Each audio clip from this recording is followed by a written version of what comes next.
Meskipun proses penyelidikan pidana telah dihentikan oleh Barreskrim Polri dengan kesimpulan bahwa ijazah Presiden ke-7 RI Joko Widodo adalah sah, sejumlah pihak masih melanjutkan upaya hukum melalui jalur perdata. Isu ini bukan hanya soal dokumen, tapi juga menyentuh kepercayaan publik terhadap institusi negara dan kredibilitas seorang tokoh negara. Kita akan bahas secara mendalam bagaimana dinamika hukum serta dampak politik dari kasus ini. Ada narasumber saya sapa langsung yang pertama ada Rizal Fadilah, Wakil Ketua Tim Pembela Ulama dan Aktivis. Pak Rizal, selamat petang. Selamat petang Mbak Puspa. Dan juga bergabung bersama saya ada Sylvester Matituna, Ketua dari Organisasi Relawan Solidaritas Merah Putih, Relawan Jokowi. Saya sapa langsung Bang Sil, selamat petang. Selamat petang Mbak Puspa dan Pak Rizal. Baik, kami juga mencoba menghubungi ada Henry Satrio sebagai pengamat politik, tapi mungkin nanti bergabung dalam dialog kita. Saya sapa dulu Bapak-Bapak, selamat petang. Kita akan mulai dari Pak Rizal terlebih dahulu. Kita mau bahas soal pokok gugatannya terlebih dahulu Pak Rizal. Sebetulnya bagaimana argumen dari TPUA? Bukti utama apa yang kemudian membuat TPUA yakin bahwa ijazah Presiden Jokowi ini perlu dipersoalkan lebih lanjut di pengadilan perdata?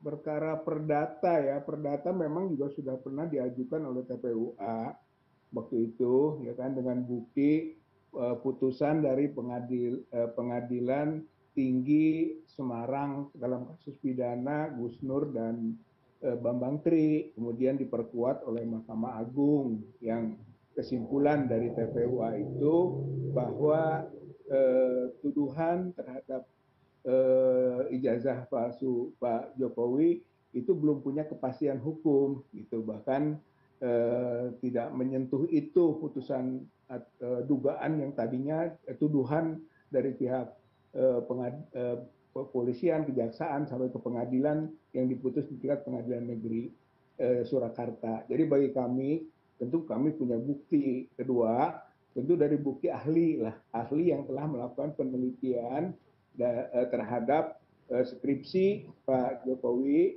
lembar pengesahannya, kontennya, juga yang dibandingkan dengan ijazahnya gitu. Jadi ijazahnya sendiri dianalisis, ya kemudian juga skripsinya dianalisis. Nah gabungan dari semuanya itu dijadikan bukti.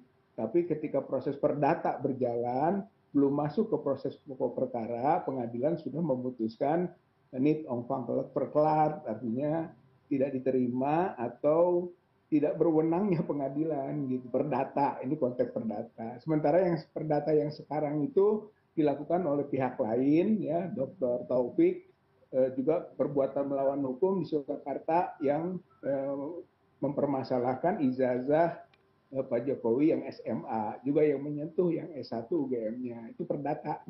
Jadi kalau konteks yang ditanyakan masalah-masalah perdata, kurang lebih seperti itu prosesnya. Gitu. Oke, Pak Riza kalau menanggapi mengenai survei yang menyatakan bahwa ternyata angka yang tidak percaya bahwa ijazah Jokowi palsu ini tinggi, seperti apa dari TPUA?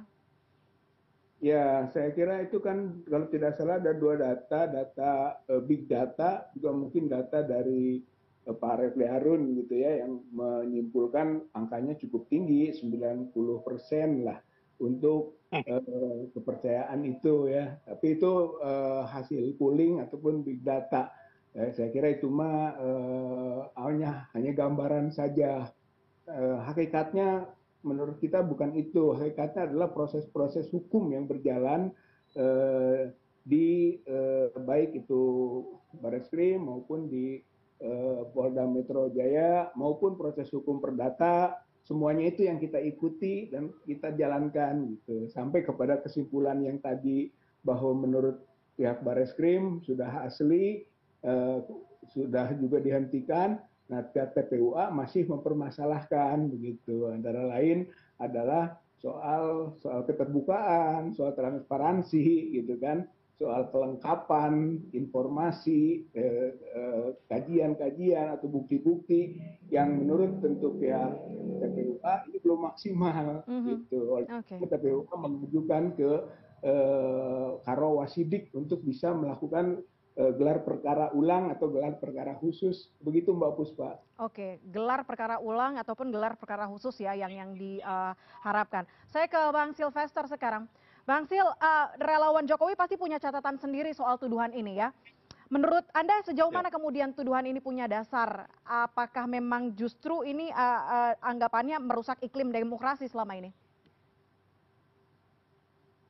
Ya sebenarnya ini kalau kita lihat kawan-kawan kita ini di TPUA maupun yang menggugat di Sleman, terus di Solo, tidak mempunyai fakta-fakta dan bukti-bukti yang kuat ya. Makanya kemarin Dumas di Mabes Polri akhirnya dihentikan di SP2 Lidik, ya kan? Dengan Mabes Polri sudah begitu banyak menemui daripada para saksi, terus yang kedua bahkan saksi dari TPUA itu 4 orang ya, Pak Rijal, Fadila. Yang diminta keterangan ya. Diminta keterangan, termasuk sebenarnya ada pemanggilan terhadap saudara ketuanya Pak Egy Sujana, tapi Pak Egy Sujana itu lagi sakit ya alasannya. Jadi saya melihat bahwa memang bukti-bukti yang diajukan dari TPUA dan juga gugatan itu sangat prematur ya bukti-buktinya dan tidak kuat, makanya kita mengapresiasi penyelidikan oleh Mabes Polri yang mengatakan bahwa penyelidikan itu melibatkan laboratorium forensik yang mana ijazah Pak Jokowi yang asli itu sudah diselidiki dan hasilnya kalau bahasa hukumnya itu adalah identik ya, identik dengan 3 ijazah asli dari teman-teman angkatan Pak Jokowi ya. Jadi kembali lagi kalau saya melihat begitu banyaknya tempat yang dikunjungi, baik di UGM, di sekolah SMA-nya Pak Jokowi, terus sudah menanyakan begitu banyak orang, wajar saya mengatakan bahwa penumas dalam hal ini yang melakukan pengaduan masyarakat di Mabes Polri itu pastinya ditolak ya, atau di SP2 Lid saat ini. Dan saya juga harus mengatakan bahwa saat ini Pak Rijal dan kawan-kawan sudah mendatangi Biro Wasidik itu saya pikir lebih cerdas, lebih bagus. Ya, karena daripada Refli Harun ataupun Roy Suryo mengatakan bahwa SP2 Lid atau penyetopan di Mabes Polri itu adalah awal yang biasa-biasa saja, nantinya pengadilan yang membuktikan. Pengadilan mana gitu loh. Jadi Roy Suryo dan juga si Bang Refli harus mengerti bahwa ketika sudah SP2 Lid ini kemungkinan besar sudah tidak akan dilanjutkan. Kecuali jadi dan juga mau masuk pengadilan mana orang udah di stop gitu loh ya. Terus yang kedua saya juga mengatakan bahwa di sini ya kan gugatan baik yang di PN Sleman dan juga di PN Solo kemungkinan besar melihat konstruksi hukum yang ada dan juga apalagi sudah ada pernyataan dari Mabes Polri ijazah Pak Jokowi asli, berdasarkan fakta-fakta dan bukti-bukti hukum yang ada, termasuk juga tidak adanya legal standing daripada para penggugat, baik saudara Muhammad Taufik maupun Komardin, ya kan, saya yakin Pak Rijal tidak mendahului Tuhan dan juga saya melihat konstruksi hukum yang ada kemungkinan akan ditolak atau NO lagi seperti 2 gugatan terdahulu, ya kan, 2 ditolak. Nanti Pak Rijal betulkan kalau nggak salah di PN Solo juga sama di PN Jakarta Pusat. Satu lagi di Petun itu yang dicabut sendiri oleh Bambang Tri dan juga teman-teman yang lain ya. Jadi saya melihat fenomena yang ada karena tidak kuatnya bukti-bukti, maksudnya begini, harusnya kalau Pak Rijal dan Pak Roy Suryo mereka menuduh seseorang mempunyai ijazah palsu, paling nggak sudah memegang bukti ijazah palsunya mana nih? Atau yang asli mana? Terus yang kedua, siapa yang membuat?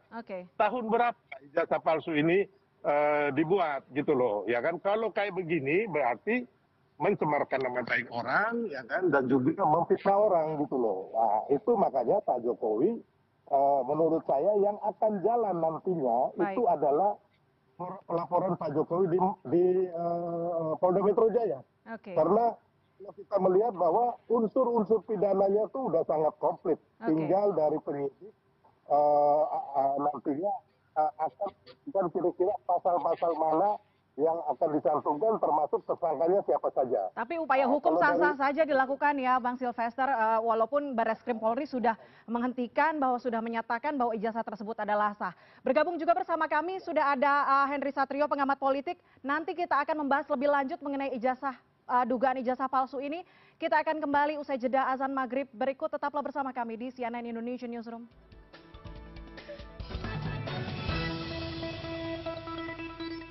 Anda masih di CNN Indonesia Newsroom, masih bergabung juga bersama saya ada 3 narasumber, ada Rizal Fadilah, Wakil Ketua Tim Pembela Ulama dan Aktivis, kemudian ada Sylvester Matituna, Ketua dari Organisasi Relawan Solidaritas Merah Putih atau Relawan Jokowi, kemudian juga baru bergabung ada Henry Satrio, pengamat politik. Saya ke Bang Hensat langsung. Bang Hensat, kalau melihat kasus ini begitu berlanjut lagi. Apa dari pandangan Bang Hensat ini seperti apa? Apakah ini semacam akumulasi kritik di masa kepemimpinan Jokowi jadi puncaknya atau seperti apa? Jadi saya akan membagi menjadi 3 bagian ya. Oke. Kita bicara tentang Pak Jokowi, kita bicara tentang UGM, dan bicara tentang ijazah Jokowi. Nah ini 3 hal yang berbeda. Kalau Pak Jokowi, ya silakan saja nanti dicek rekam jejaknya.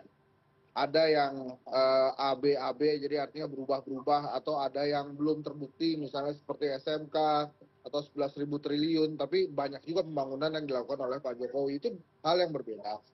UGM ini adalah universitas yang mengeluarkan ijazahnya Pak Jokowi.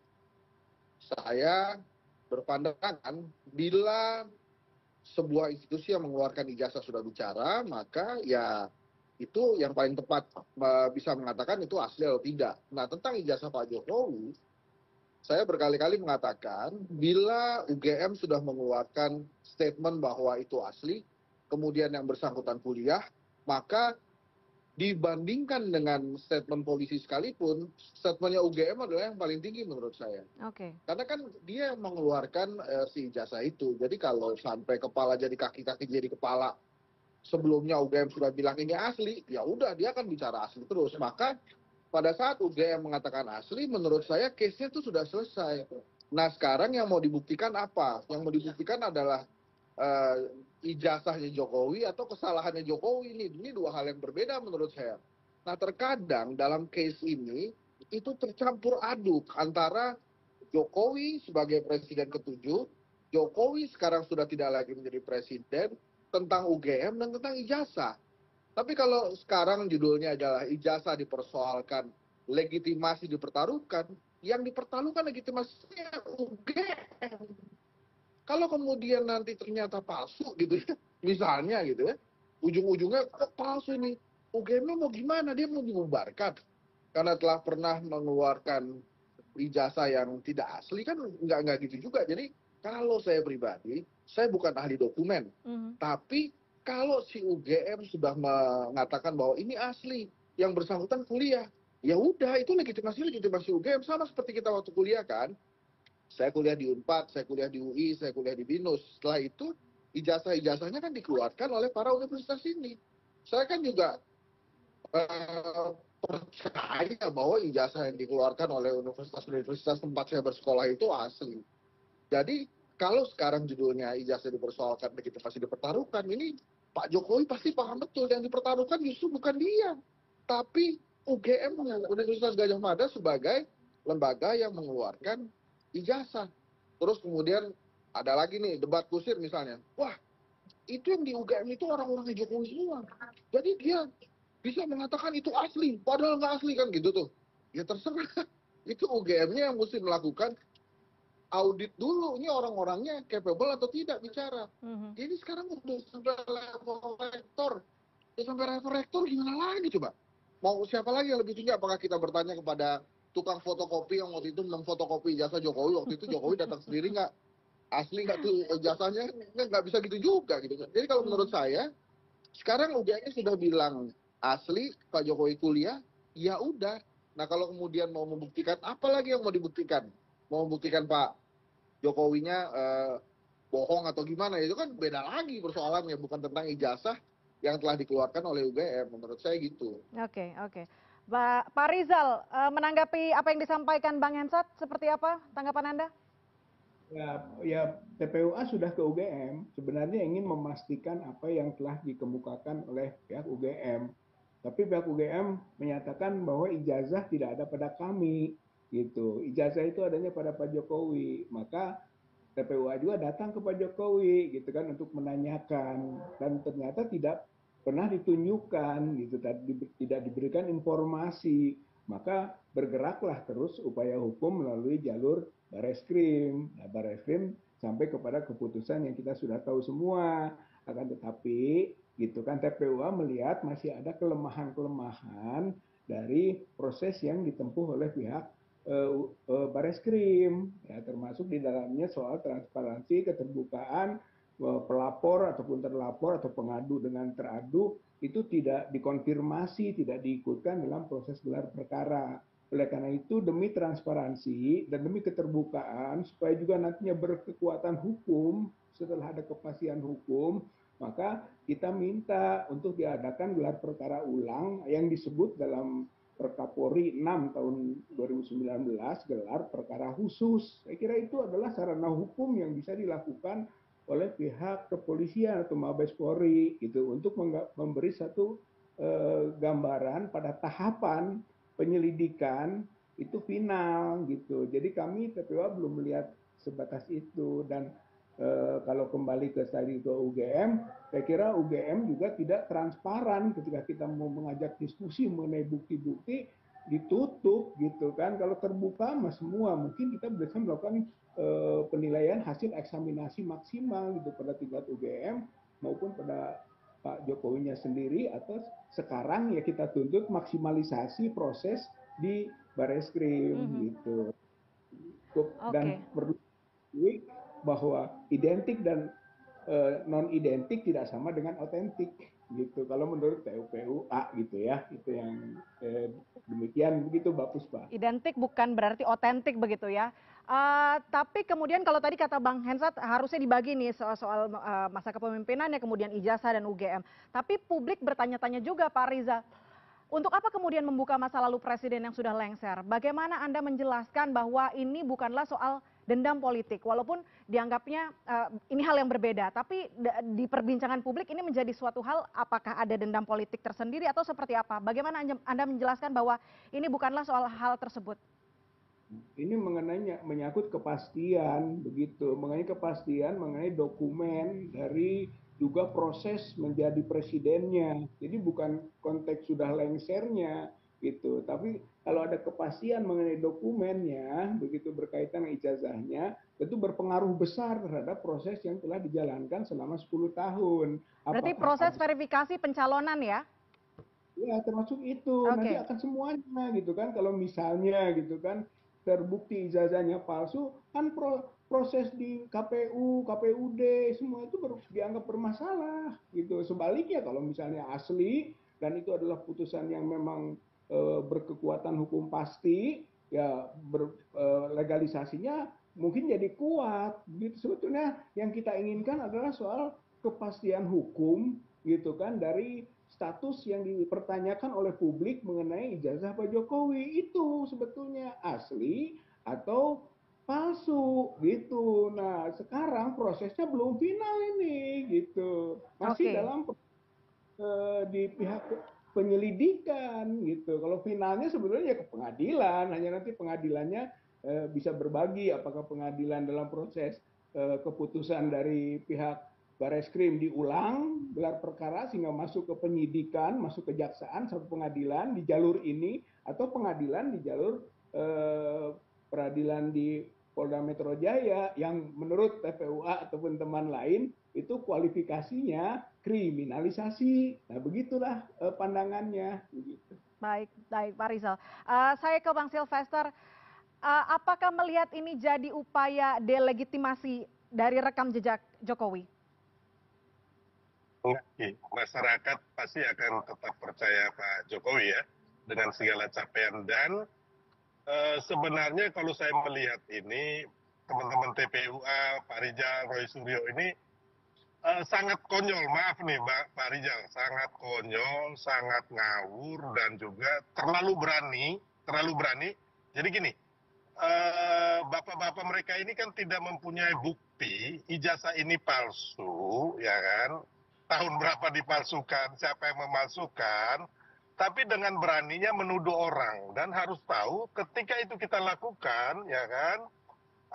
Malahan apabila belum ada lagi dinyatakan oleh pengadilan bahwa ijazah ini palsu, bapak-bapak sendiri akan terjerat hukum, ya kan? Di situ ada pencemaran, fitnah dan sebagainya lah.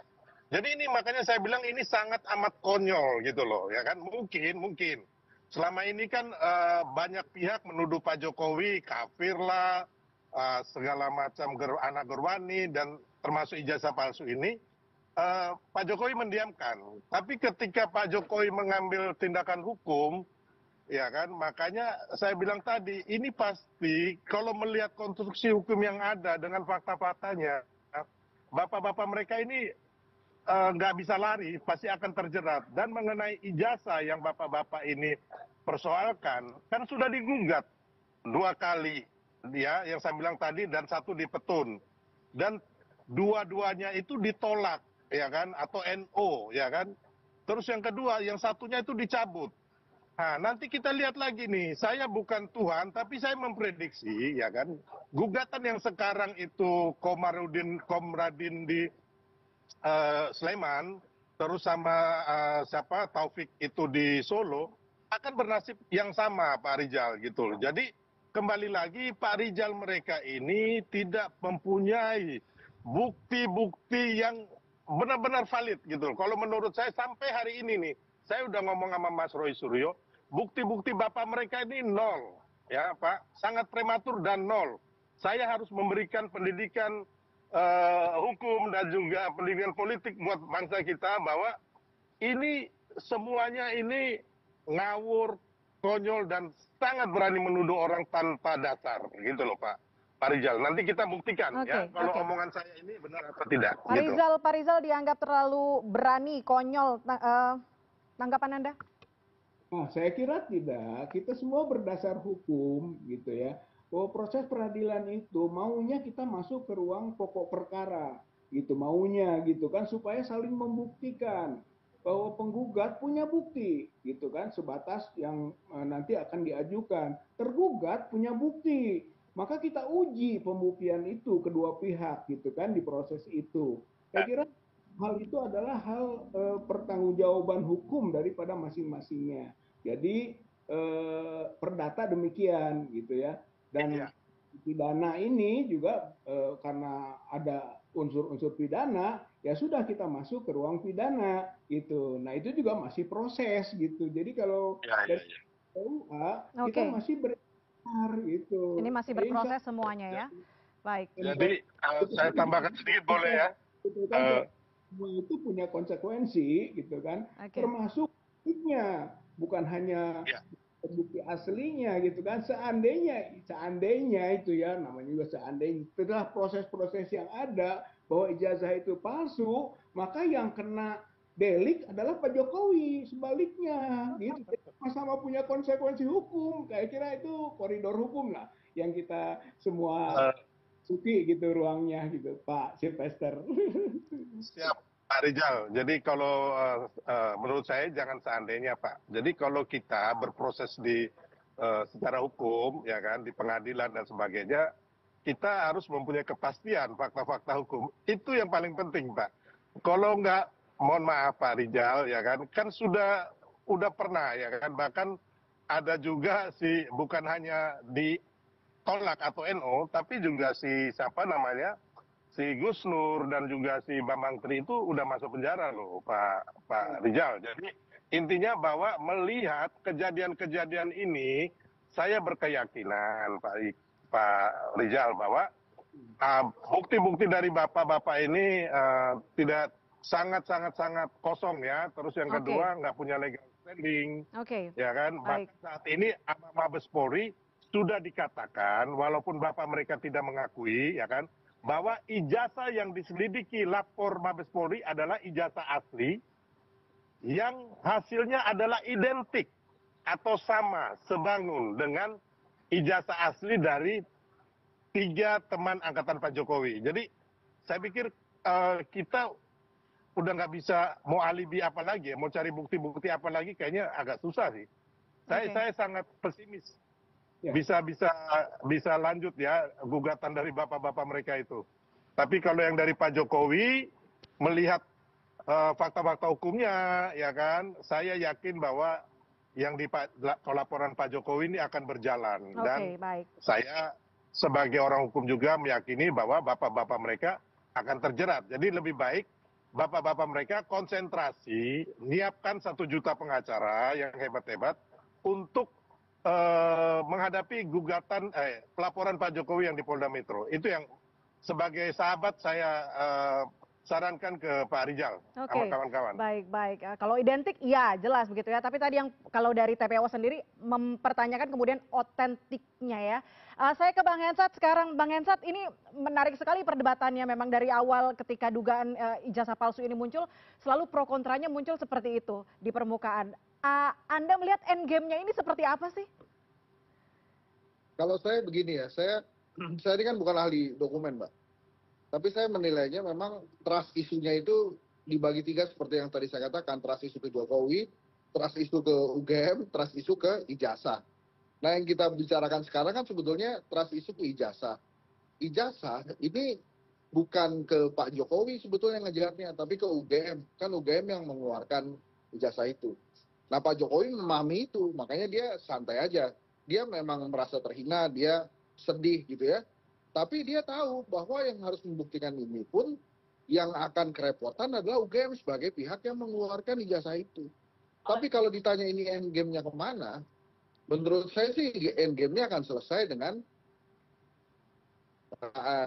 UGM kemarin itu bahwa ijazah ini asli dan Pak Jokowi kuliah.